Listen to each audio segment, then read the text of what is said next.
What I want to say to the person I ignored and abused for years, me. Thank you. Thank you for helping me stay alive for 44 years.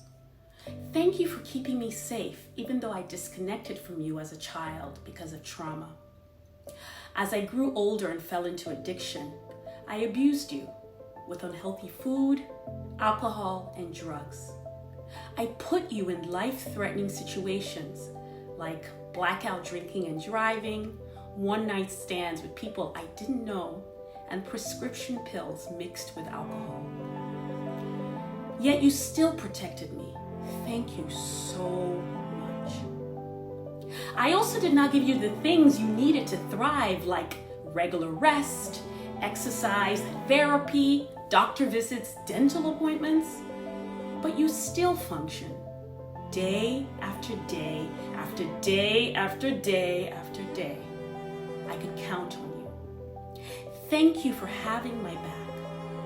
And even when I got into recovery and put down the unhealthy food, alcohol, drugs, and dangerous behavior, I still didn't notice many of the signals you were giving me.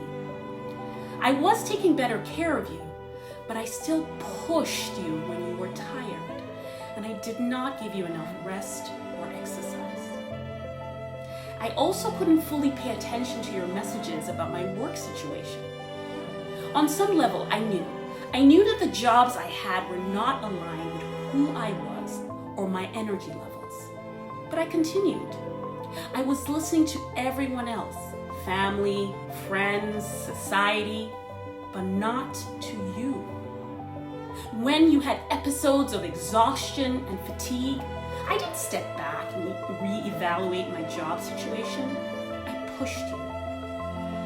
I was trying to be like other people and seeking their validation and approval. I was too afraid of what others would think of me and of not having money.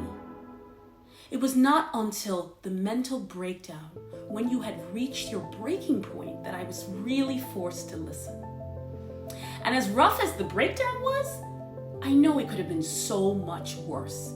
I could have landed in a hospital, but I didn't. Thank you so much. I now understand what I didn't understand before. That you talk to me all the time, and it's my responsibility to listen, to connect with you, to pay attention to your signals and messages, and to ask you to show me what you need. And when you tell me what you need, it is my job to do my best to make it happen. If I'm unclear or have questions about something, I need to turn to you and wait for your wisdom. While I can ask other people for advice, I must remember that other people do not know more about me than you do. The ultimate decision will always rest with us. Even though I'm far from perfect and I still don't allow you enough rest, I'm sorry. I now finally understand that you are the number one person in my life. Your care comes first. I cannot show up for others if I'm not showing up for you. Thank you for waiting for me to get here. Thank you for not giving up